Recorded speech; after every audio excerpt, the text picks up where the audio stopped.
My girlfriend's pregnant, so I want a divorce. We had been married for 3 years and we finally bought our dream home. Just when we thought we'd start building a happy life together in our new house, this happened.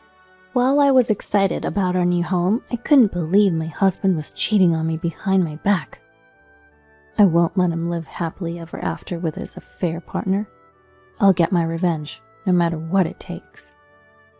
My name is Sophia, and I'm 28 years old. I've been married to Brian for 3 years. From the start, both of our dreams was to buy our own home. We both worked hard, saved up, and even cleared the mortgage application. Finally, we bought our long-awaited new home. The house feels a bit too big for just the two of us, but we decided to buy it now to prepare for the future. On moving day, after we'd finished bringing in all our belongings, Brian turned to me and said, Whoa, we really pulled it off, didn't we, Sophia? Yeah, we did. We've been through a lot, but it feels like our dream has finally come true. There were times when I felt like giving up, but it was our love that kept us going. Oh my gosh, stop it, I'm blushing. Even after 3 years of marriage, Brian and I could still share jokes like this. Being with him was genuinely joyful and comforting. A month after the move, lately Brian had been working late quite often. Is work keeping him busy? It became a daily routine to check in with Brian before he left for work in the morning. Brian, are you coming home late again today? Yeah, probably have to work overtime. I see. You've been busy lately. Are you okay? Well, it's work. Can't help it. I'll eat dinner before I come home, so don't worry about me. Alright, just don't push yourself too hard, okay? Even though Brian was coming home late, my days were filled with juggling work and household chores. Life was hectic, but I had a cozy home and a fulfilling job. I thought I was leading a somewhat satisfying life.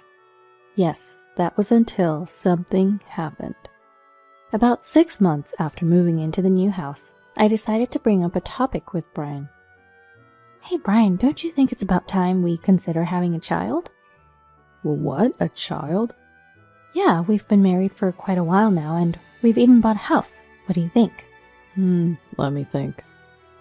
After a brief pause, Brian gave me a rather vague response. Well, having a child is a blessing, you know. Do we really need to set a timeline? That's true, but I'm almost 30, you know? Having a kid at 30 isn't uncommon these days. Let's just leave it to timing. Okay, got it. I remember how much he used to say, I want kids soon. Right after we got married. Now he seems less enthusiastic about it. Although Brian's reaction made me uneasy, I tried not to think too much about it. Then, 1 week later, I came home from work to find Brian, who's usually home after me, already there. Surprised but happy, I rushed over to Brian. Brian, you're home early today. Let's have a quiet dinner together. I'll start cooking now, so just hang tight for a bit. Before that, can we talk? What's up? Can you sit over here? Sensing a different atmosphere than usual, I sat down as instructed, but Brian seemed hesitant to speak. Growing impatient, I slowly urged Brian. Hey, what's going on? Is something wrong? I want a divorce. What? What did you just say? I'm sorry, Sophia. I know it's selfish, but I just can't go on anymore. What are you saying? Divorce? This is a joke, right? We even bought a house, and we were just talking about having kids. I felt my head go blank with the sudden news. Come on, Brian, you're joking, right? Divorce isn't something to joke about. I'm not joking, I'm serious. Why? Why would you suddenly say you want a divorce? Well, what came out of Brian's mouth was unbelievable. Chloe, the woman I've been seeing, is pregnant, so I want a divorce. Chloe? What are you talking about? I can't abandon Chloe. I'll take responsibility and marry her. I don't understand. Are you serious? Why would I joke about something like this? Just, please, let's end this. I can't believe this. I never thought my husband would cheat on me, especially when we've been so close. My hopes were shattered in an instant. Since when? How long have you been seeing her? About 6 months. No, maybe a year ago. A whole year? So you've been involved with her even before we moved into this house? Tears started to fall as I struggled to accept this harsh reality. Was it some sort of nightmare? Seeing me like this, Brian awkwardly broke the silence. I'm really sorry. It's not your fault. It's all on me. Please don't cry. What are you talking about? How can you expect me not to cry when you drop something like this on me? You're right. I thought we would be happy together. I thought this home would get livelier when we have kids in the future, and now this. Each time I spoke, the tears would not stop flowing. Brian, trying to convince me, started talking in platitudes. I still love you, Sophia, but I have to take responsibility for the child too. I thought you would understand. Hold on, wait, do you still have feelings for me? Of course. The only person I love is you. That hasn't changed. But we don't have kids. Shouldn't we prioritize Chloe's child in this case? What was he talking about? If he loved me, he wouldn't have cheated in the first place, right? How can he claim to love me and still cheat, even getting the other woman pregnant? There was no way I could forgive such a convenient excuse. At that moment, a surge of anger, unlike anything I'd ever felt before, welled up inside me. Staying late at work, going in on days off. He was meeting Chloe during those times, wasn't he? Thinking back, there were signs of cheating from the beginning. I just assumed he was busy with work. I wanted to slap the me who was praising him back then. But for now, I couldn't afford to get emotional. Doing my best to calm my racing heart, I told Brian. This is all happening so fast, I can't really wrap my head around it. I need some time. Oh yeah, makes sense. He nodded, visibly relieved. For now, let me go back to my parents' house. I'll contact you once I've sorted out my feelings. Yeah, sure, got it. By then, I left the house without looking back.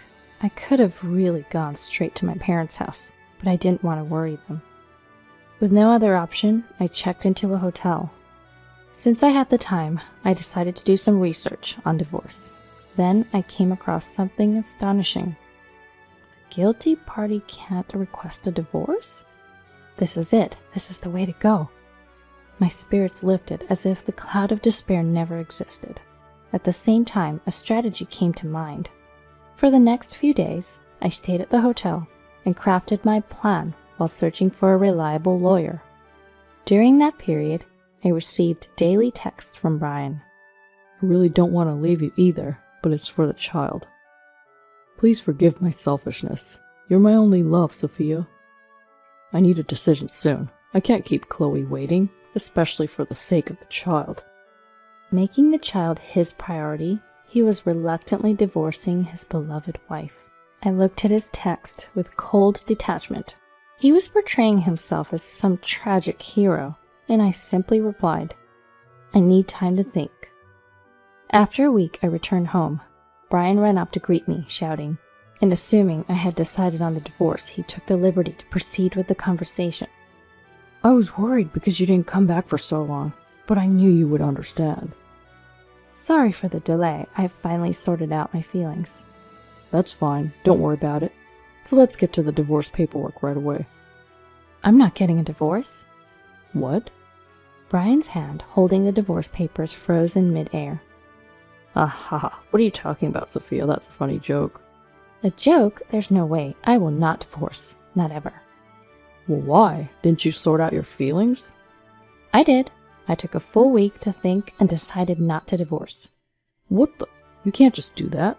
He started to panic, probably assuming divorce would be straightforward. He must have already talked to Chloe about remarrying, as he quickly pressed me for a response. Please, Sophia, just divorce me right away. Look, I even got the divorce papers. Thanks for the effort, but I have no intention of divorcing. Don't say that. Please, I'm begging you. Looking down at Brian, who kept apologizing profusely, I finally spoke. You know, you were the one who cheated, right, Brian? Huh? Right? You'll admit that, won't you? You do realize who's at fault here, don't you? Oh, yeah, that was me. Then, that makes things simple. The guilty party can't request a divorce, you know. What? It's true. The guilty party can't initiate a divorce. It seemed he was unaware of that fact. Suddenly hit with unexpected information, he was at a loss for words. Sensing things had taken a terrible turn, he shifted to a more aggressive stance. Wait a minute, I didn't know that.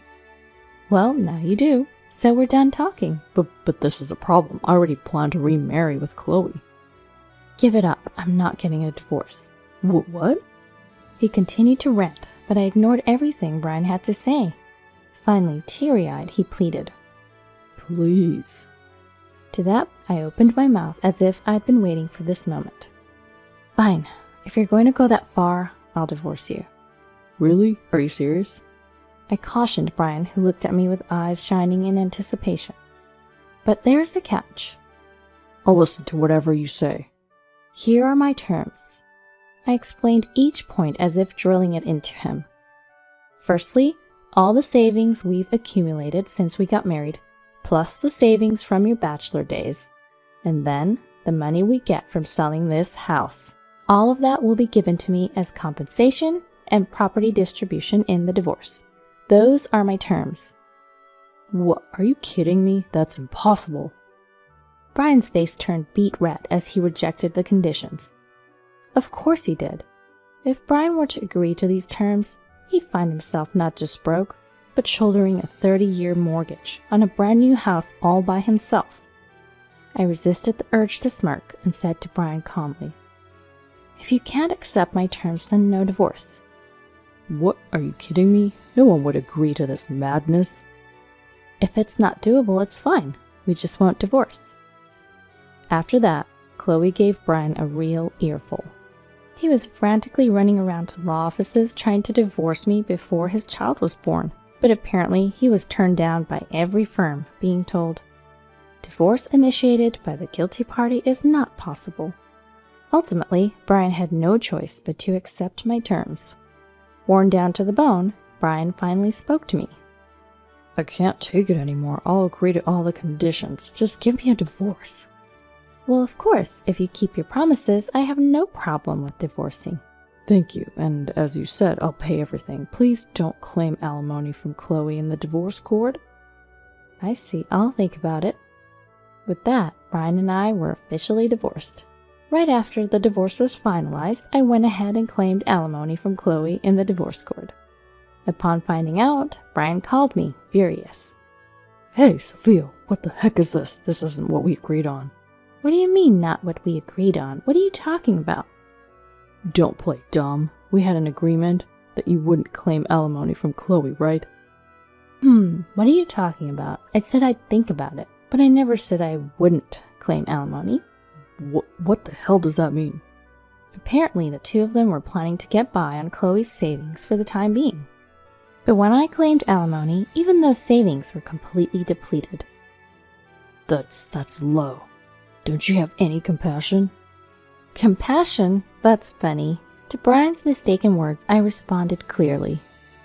The one who's low here is me? Let's not forget how we got here in the first place. You freaking cheated. Even so, did you have to go this far? I've already paid you enough money.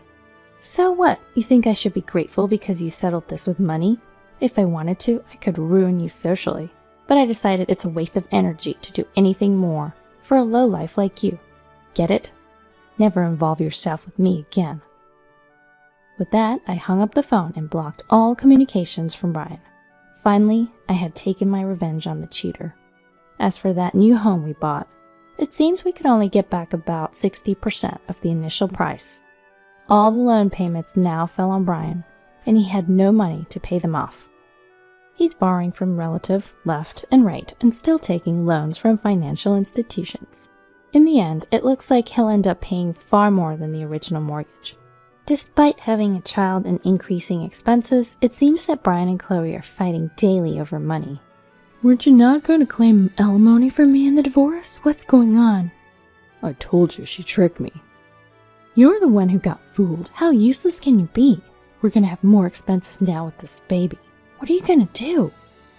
Don't blame me for this. It's not like I had a choice. This is all because you kept nagging me to get a divorce. What? Are you saying this is my fault? You should have just pulled off a smooth divorce without getting caught. Like that was possible. Be realistic. You're just too incompetent. Man, I should have never gotten a divorce in the first place. I'm the one that should be saying that. I shouldn't have had a child with a man like you. At this point, there's no denying that they brought this upon themselves. The newborn is innocent, but for those two who committed the terrible act of cheating, it's an appropriate outcome. As for me, I've rented an apartment near my workplace and am now thoroughly enjoying my life as a single woman. I've been recognized for my accomplishments at work, and I got a raise. Though I had to give up my dream home and now have a divorce history, my life is far from over. From here on out, I want to forget all about my past married life and live a fulfilling life.